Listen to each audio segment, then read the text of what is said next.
Hi friends, welcome back to Jaya's recipes. അപ്പോൾ ഇന്ന് ഞാൻ നല്ല ടേസ്റ്റുള്ള ഒരു ഗോബി മഞ്ചൂരിയനാണ്. നല്ല പെർഫെക്റ്റ് ആയിട്ടുള്ള ഒരു റെസിപ്പിയാണ് കേട്ടോ ഞാൻ കാണിക്കുന്നത്. അപ്പോൾ നല്ല ടേസ്റ്റാണ്, നിങ്ങൾ ഇതുപോലെ ഉണ്ടാക്കി നോക്കൂ. ഇത് ഇഷ്ടമില്ലാത്തവർ പോലും കഴിക്കും, അത്രയും ടേസ്റ്റാണിത് കേട്ടോ.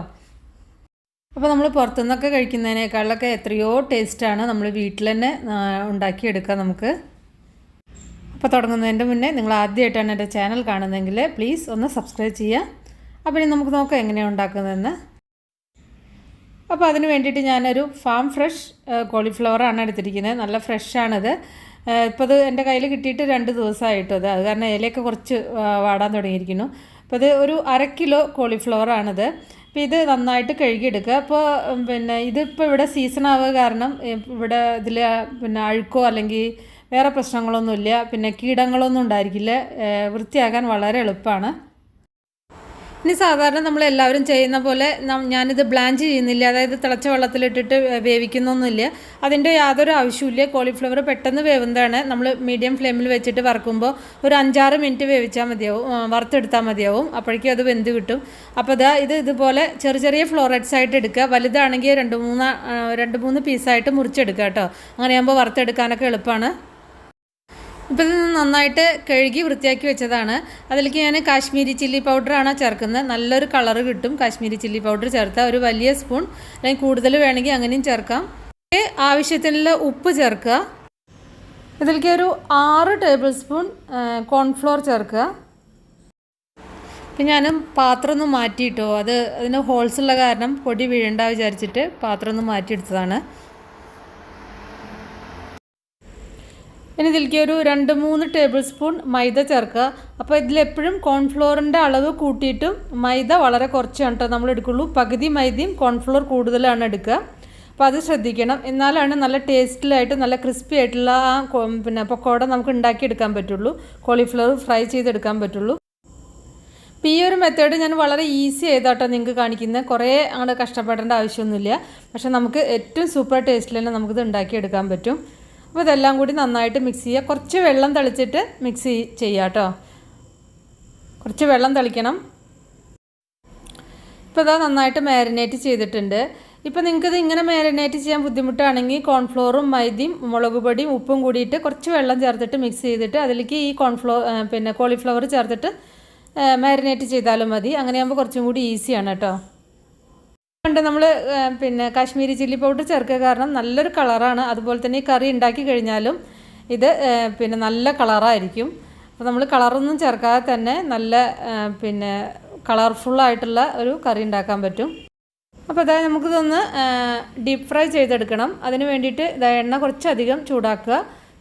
നല്ല ചൂടായ എണ്ണയിലേക്ക് ഇത് ഓരോന്നായിട്ട് ചെറിയ പൂവുകളാക്കാൻ ശ്രദ്ധിക്കുക കേട്ടോ. ഓരോന്നായിട്ട് ഇടുക. അപ്പോൾ ഇത് ഇട്ട് കഴിഞ്ഞാൽ നമ്മൾ പെട്ടെന്ന് ഇളക്കരുത്. അതൊരു 1-2 മിനിറ്റ് കുക്കായതിൻ്റെ ശേഷം മാത്രം ഓരോന്നായിട്ട് നമ്മൾ മറിച്ചിടാവൂ, അല്ലെങ്കിൽ അതിൻ്റെ മീത്തെ കോട്ടിങ്ങൊക്കെ പോവും. അപ്പോൾ അത് മാത്രം ശ്രദ്ധിച്ചാൽ മതി. ഇത് വറുത്തെടുക്കുന്നതിൽ നല്ല ശ്രദ്ധിച്ചാൽ നമുക്ക് സൂപ്പറായിട്ടുള്ള കറി ഉണ്ടാക്കാം. ഇപ്പോൾ പല ആൾക്കാരും മാരിനേറ്റ് ചെയ്യുമ്പോൾ ഇതിൽ ജിഞ്ചർ ഗാർലിക് പേസ്റ്റ് അല്ലെങ്കിൽ വേറെ ഓരോ സോസൊക്കെ ചേർക്കും. പക്ഷേ ഇതിൽ അതിൻ്റെ ഒന്നും ഒരു ആവശ്യമില്ല കേട്ടോ. ഇതിങ്ങനെ നിങ്ങൾ ഉണ്ടാക്കി നോക്കൂ, പിന്നെ നിങ്ങൾ മറ്റുള്ള തരത്തിലൊന്നും ഉണ്ടാക്കില്ല. അത്രയും സൂപ്പർ ടേസ്റ്റാണത്. ഇപ്പോൾ ഒരുവിധം ഒരു സൈഡ് ആയതിൻ്റെ ശേഷം ആ കോട്ടിങ് അതിൻ്റെ മീതെ നല്ല പിടിച്ചതിൻ്റെ ശേഷം മാത്രം നമ്മൾ ഇതൊന്ന് മറിച്ചിട്ടിട്ട് കുക്ക് ചെയ്യുക. അപ്പോൾ കുക്ക് ചെയ്യുമ്പോൾ എപ്പോഴും മീഡിയം ഫ്ലെയിമിലിട്ടിട്ട് കുക്ക് ചെയ്യണം. അതായത് ആ കോളിഫ്ലവറും കൂടി വെന്ത് കിട്ടണം കേട്ടോ. ആ രീതിയിൽ വേണം നമ്മളിത് കുക്ക് ചെയ്യാൻ. അപ്പോൾ നമ്മളിങ്ങനെ ഈ വറുത്തെടുക്കുമ്പോൾ തന്നെ ഇത് ശരിക്കും മുഴുവനായിട്ട് കുക്കായിരിക്കണം. അപ്പോൾ കോളിഫ്ലവർ വേവാൻ അധികം സമയമൊന്നും വേണ്ടാത്ത കാരണം നമ്മൾ ഈ എണ്ണയിൽ വറുത്തെടുക്കുമ്പോൾ തന്നെ അത് വെന്ത് കിട്ടും. മീഡിയം ഫ്ലെയിമിൽ വറുത്തെടുത്താൽ മതി. ഇടുമ്പോൾ മാത്രം നമ്മൾ ഹൈ ഫ്ലെയിമിൽ വെച്ചിട്ട് കോളിഫ്ലവർ ഇടുക. അത് കഴിഞ്ഞിട്ട് മീഡിയം ഫ്ലെയിമിലോട്ട് മാറ്റിയിട്ട് വറുത്ത് കോരി എടുക്കുക.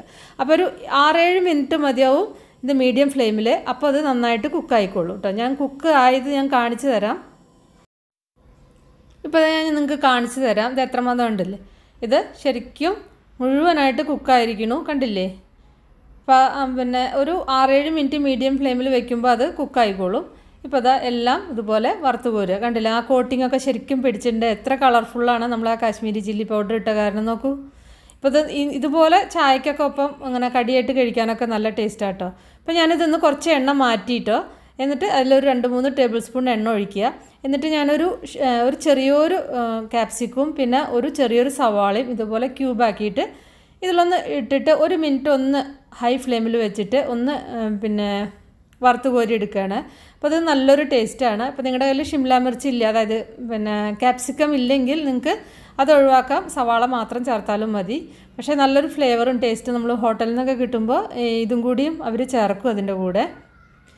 ജസ്റ്റ് 1 മിനിറ്റ് ഒന്ന് ഹൈ ഫ്ലെയിമിൽ വെച്ചിട്ട്, 1 മിനിറ്റ് തന്നെ വേണ്ട കേട്ടോ, അതിലും കുറവ് മതി, അത് വറുത്ത് കോരി എടുക്കുക. ഇത് നല്ല ക്രഞ്ചി ക്രിസ്പി ആയിട്ട് ഇരിക്കണം, അതായത് വാടാൻ പാടില്ല കേട്ടോ. നമ്മളിത് വഴറ്റുമ്പോൾ വാടി പോവരുത്.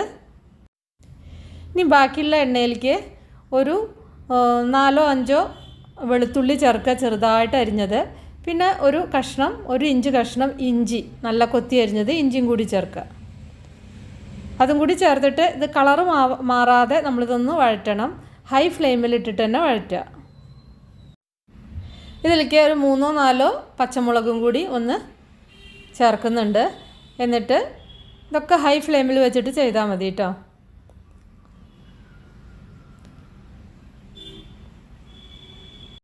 അപ്പോൾ ഇതിൻ്റെ ഒന്നും നിറം മാറണ്ട. ഇനി ഇതിലേക്ക് ഒരു സവാള ചെറുതായിട്ട് അരിഞ്ഞതും കൂടിയും ചേർക്കുക. അതും കൂടിയും ചേർത്തിട്ട് ഒന്ന് വഴറ്റുക. അപ്പോൾ നിങ്ങൾക്ക് ഉപ്പൊക്കെ നോക്കിയിട്ട് കുറച്ചും കൂടിയും ചേർക്കാം. അപ്പോൾ നമ്മൾ സോയാ സോസ് ചേർക്കേണ്ടത്, പിന്നെ കോളിഫ്ലവറിൽ ഉപ്പ് ചേർത്ത കാരണം അതിനനുസരിച്ച് ഉപ്പ് ചേർക്കുക. ഉപ്പും കൂടിയും ചേർത്തിട്ട് ഇതൊന്ന് വഴറ്റുക. ഈ സമയത്ത് കുറച്ച് സ്പ്രിംഗ് ഓണിയൻ ചേർക്കുക. ഒരു പിടി സ്പ്രിംഗ് ഓണിയൻ അരിഞ്ഞത് ചേർക്കുക. അപ്പോൾ ഈ സ്പ്രിംഗ് ഓണിയൻ്റെ താഴെ ഒരു വൈറ്റ് പോർഷൻ ഉണ്ടാവില്ലോ, ഉള്ളിയുടെ ആ പോർഷൻ ചെറുതായിട്ട് അരിഞ്ഞിട്ട് നമ്മൾ ഈ സവാള വഴറ്റുമ്പോൾ അതിൻ്റെ കൂടെ ചേർത്ത് വഴറ്റിയാൽ നല്ലൊരു ഫ്ലേവറാണ്. ഞാൻ അതുകൂടി ചേർത്തിട്ടുണ്ടായിരുന്നു സവാളയുടെ കൂടെ കേട്ടോ. അപ്പോൾ ഈ സ്പ്രിംഗ് ഓണിയനും കൂടി ചേർത്തിട്ട് നമ്മൾ 1 മിനിറ്റ് ഒന്ന് ഫ്ലെയിം കൂട്ടി വെച്ചിട്ട് ഒന്ന് വഴറ്റുക. ഇതിൻ്റെ ആ ഫ്ലേവർ ഇതിന് നല്ലൊരു ടേസ്റ്റ് നല്ല എൻഹാൻസ് ചെയ്യും ആ ടേസ്റ്റ്.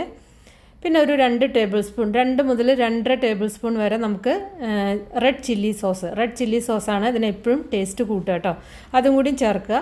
പിന്നെ 1 ടീസ്പൂൺ ഡാർക്ക് സോയാ സോസാണ് ഞാൻ ചേർത്തേക്കുന്നത്. അപ്പോൾ നിങ്ങളുടെ കയ്യിൽ ലൈറ്റ് കളറിലുള്ള സോയാ സോസ് ആണെങ്കിൽ 1-2 ടീസ്പൂൺ ചേർക്കാം. സോയാ സോസ് അധികം പൊതുവെ ചേർക്കരുത്, അപ്പോൾ അതിന് ടേസ്റ്റ് കുറവുണ്ടാവും എപ്പോഴും. അപ്പോൾ സോയാ സോസ് എപ്പോഴും കുറച്ച് ചേർക്കുക. റെഡ് ചില്ലി സോസ് കൂടുതൽ ചേർക്കുക. ഞാൻ 1 ടേബിൾ സ്പൂൺ കെച്ചപ്പ് ചേർത്തിട്ടുണ്ട്. കെച്ചപ്പ് അല്ലെങ്കിൽ ടൊമാറ്റോ സോസ്, അതിന് ആ മധുരം ആ പുളിയും ഒക്കെ കൂടിയിട്ടുള്ള ആ ഒരു ടേസ്റ്റ് വരാൻ വേണ്ടിയിട്ടാണ് നമ്മൾ കെച്ചപ്പ് ചേർക്കുന്നത് കേട്ടോ. അധികം ചേർക്കരുത്. അതും കൂടിയും ചേർക്കുക. അതും കൂടി ചേർത്തിട്ട് നന്നായിട്ട് വഴറ്റുക. ഇപ്പോൾ സോസിൻ്റെ അളവ് നമ്മുടെ ഇഷ്ടത്തിനനുസരിച്ച് കൂട്ടുകയോ കുറയ്ക്കുകയൊക്കെ ചെയ്യാം കേട്ടോ. അപ്പോൾ ഇനി ഇതിലേക്ക് 1 ടീസ്പൂൺ വിനീഗറാണ്, അതായത് സിന്തറ്റിക് വിനീഗറാണ് ചേർത്തിരിക്കുന്നത്. ഇത് അളവ് കൂടുതലാവാൻ പാടില്ല കേട്ടോ, 1 ടീസ്പൂൺ മാത്രമേ ചേർക്കാവൂ. ഇനി ഞാൻ ഇതിലേക്ക് ഒരു 1/4 കപ്പ് വെള്ളമാണ് ഒഴിക്കുന്നത്. കാരണം ഞാനിത് ഡ്രൈ ഗോബി മഞ്ചൂരിയനാണ് ഉണ്ടാക്കുന്നത്. ഇവിടെ നമുക്കൊക്കെ ഇതാണ് ഇഷ്ടം, ഇതാണ് കൂടുതൽ ടേസ്റ്റ് ആയിട്ട് എനിക്ക് തോന്നിയിരിക്കുന്നത്. അപ്പോൾ അതിൽ 1/4 കപ്പ് വെള്ളം ധാരാളമാണ്. അപ്പോൾ നിങ്ങൾക്ക് കുറച്ച് ഗ്രേവി വേണമെങ്കിൽ, കൂടുതൽ ഗ്രേവി അല്ലെങ്കിലും ഇതിൽ ടേസ്റ്റ് ഉണ്ടാവില്ല, കുറച്ച് ഗ്രേവി വേണമെങ്കിൽ ഒരു 3/4 കപ്പ് വെള്ളം എടുത്തിട്ട് അതിൽ1 ടീസ്പൂൺ കോൺഫ്ലോർ കലക്കിയിട്ട് നമ്മളിതിൽ ചേർത്താൽ മതി. അപ്പോൾ കുറച്ച് കൊഴുപ്പോട് കൂടിയിട്ടുള്ള ഒരു ഗ്രേവി കിട്ടും കേട്ടോ. ഇപ്പോൾ ഇതിൽ ഞാൻ കോൺഫ്ലോർ ചേർത്തിട്ടില്ല, കാരണം അതിൻ്റെ ആവശ്യമില്ല, നമ്മൾ ഡ്രൈ ആയിട്ടാണ് ഉണ്ടാക്കുന്നത്. അപ്പോൾ പിന്നെ ഇത് ചേർക്കേണ്ട കാര്യമില്ല. ഇതൊന്ന് തിളച്ച് വരട്ടെ. പിന്നെ നമ്മൾ റെഡ് ചില്ലി സോസ് ചേർക്കുമ്പോൾ 2 ടേബിൾ സ്പൂൺ മുതൽ 2.5 ടേബിൾ സ്പൂൺ വരെയൊക്കെ ചേർക്കാം. ഞാൻ കുറച്ചും കൂടി റെഡ് ചില്ലി സോസ് ചേർത്തിട്ടുണ്ടായിരുന്നു കേട്ടോ. അപ്പോൾ അതൊക്കെ നമ്മളുടെ ഫ്ലേവറിനനുസരിച്ച് ഒന്ന് ടേസ്റ്റ് ചെയ്ത് നോക്കുക, എന്നിട്ട് അതിനനുസരിച്ച് ചേർത്താൽ മതി. സമയത്ത് ഉപ്പൊക്കെ നോക്കിയിട്ട് വേണ്ടത് ചേർക്കുക. പിന്നെ ഞാൻ ഫ്രൈ ചെയ്ത് വെച്ച കോളിഫ്ലവർ ഇതിലേക്ക് ചേർക്കുക. ഞാൻ ആദ്യമുള്ള വീഡിയോ മിസ്സായി പോയതാണ് കേട്ടോ. അപ്പോൾ നമ്മളെപ്പോഴും കഴിക്കുന്ന സമയത്ത് മാത്രമാണ് ഇതിൽ കോളിഫ്ലവർ മിക്സ് ചെയ്യാവൂ. അപ്പോൾ നിങ്ങൾ ഉണ്ടാക്കി ഉടനെ കഴിക്കുന്നില്ലെങ്കിൽ ഗ്രേവിയൊക്കെ ഉണ്ടാക്കി റെഡിയാക്കി വെക്കുക. കഴിക്കേണ്ട സമയത്ത് ഗ്രേവി ഒന്ന് ചൂടാക്കിയിട്ട് ഫ്ലെയിം ഓഫ് ചെയ്തതിൻ്റെ ശേഷം കോളിഫ്ലവർ ചേർത്തിട്ട് മിക്സ് ചെയ്യാവൂ കേട്ടോ. ആദ്യമേ ഉണ്ടാക്കി വെച്ചാൽ അത് സോഫ്റ്റായി പോകും, കുറച്ച് കഴിഞ്ഞ് കഴിഞ്ഞാൽ സോഫ്റ്റായി പോകും. ഇപ്പോൾ കുറച്ച് സ്പ്രിംഗ് ഓണിയനൊക്കെ ഞാൻ മീതെ വിതറുണ്ട്, അതുപോലെ തന്നെ കുറച്ച് മല്ലിയിലും വിതറുന്നുണ്ട്. അപ്പോൾ നമ്മളൊക്കെ ഉണ്ടാക്കുമ്പോൾ നമുക്ക് ആ ഒരു ഇൻഡോ ചൈനീസ് ആ ഒരു ഫ്ലേവറായിരിക്കും നമുക്ക് എപ്പോഴും ഏറ്റവും കൂടുതൽ ടേസ്റ്റ് തോന്നുക. അപ്പോൾ നമ്മൾ ഉണ്ടാക്കുമ്പോൾ കുറച്ച് മല്ലിയില കൂടി ചേർത്ത് ഉണ്ടാക്കി നോക്കൂ, നല്ല സൂപ്പർ ടേസ്റ്റാണ്. പിന്നെ സാധാരണ നമ്മൾ ഉണ്ടാക്കുന്നതിനേക്കാൾ കൂടുതൽ ടേസ്റ്റാണ് നമ്മൾ കുറച്ച് മല്ലിയിലയും കൂടി ചേർത്തുണ്ടാക്കുക. മല്ലിയില, സ്പ്രിംഗ് ഓണിയൻ ഇതൊക്കെ മിക്സ് ചെയ്തിട്ടുണ്ടാക്കുമ്പോൾ അതിന് ആ ഒരു ഫ്ലേവർ കുറച്ച് കൂടുതലാണ്. അപ്പോൾ നിങ്ങൾ നമുക്ക് എത്ര കളർഫുള്ളാണ്, നമ്മൾ കളറൊന്നും ചേർക്കാതെ തന്നെ നല്ല കളർഫുള്ളായിട്ടുള്ള ഗോബി മഞ്ചൂരിയൻ റെഡി ആയിട്ടുണ്ട്. ഇപ്പോൾ വറുത്ത് വെച്ച സവാളയും ക്യാപ്സിക്കും കൂടിയും ചേർക്കുക. അപ്പോൾ ശ്രദ്ധിക്കേണ്ടത് വറുക്കുമ്പോൾ ഒരു 30 സെക്കൻഡൊക്കെ ജസ്റ്റ് ഒന്ന് വെറുതെ എണ്ണയിൽ വറുത്ത് കോരിയെടുക്കുക മാത്രമേ ചെയ്യാവൂ. കാരണം സവാളയും ക്യാപ്സിക്കും സോഫ്റ്റ് ആവാൻ പാടില്ല. അതിങ്ങനെ നമുക്കൊരു ബൈറ്റ് കിട്ടണം, അത് കഴിക്കുമ്പോൾ ഒരു പ്രത്യേക ടേസ്റ്റാണ്. അപ്പോൾ നമ്മളുടെ കറിയൊക്കെ റെഡിയായി. നിങ്ങൾ ഉണ്ടാക്കി നോക്കിയിട്ട് നിങ്ങളുടെ ഫീഡ്ബാക്കൊക്കെ അറിയിക്കുക. ഇഷ്ടപ്പെട്ടാൽ ഒന്ന് ലൈക്ക് ചെയ്യുക. അതുപോലെ തന്നെ നമ്മുടെ ചാനൽ ഇതുവരെയായിട്ടും സബ്സ്ക്രൈബ് ചെയ്തിട്ടില്ലെങ്കിൽ പ്ലീസ് ഒന്ന് സബ്സ്ക്രൈബ് ചെയ്യുക. അപ്പോൾ ഇനി നമുക്ക് വേറെ ഈസി റെസിപ്പി വീണ്ടും കാണാം. താങ്ക്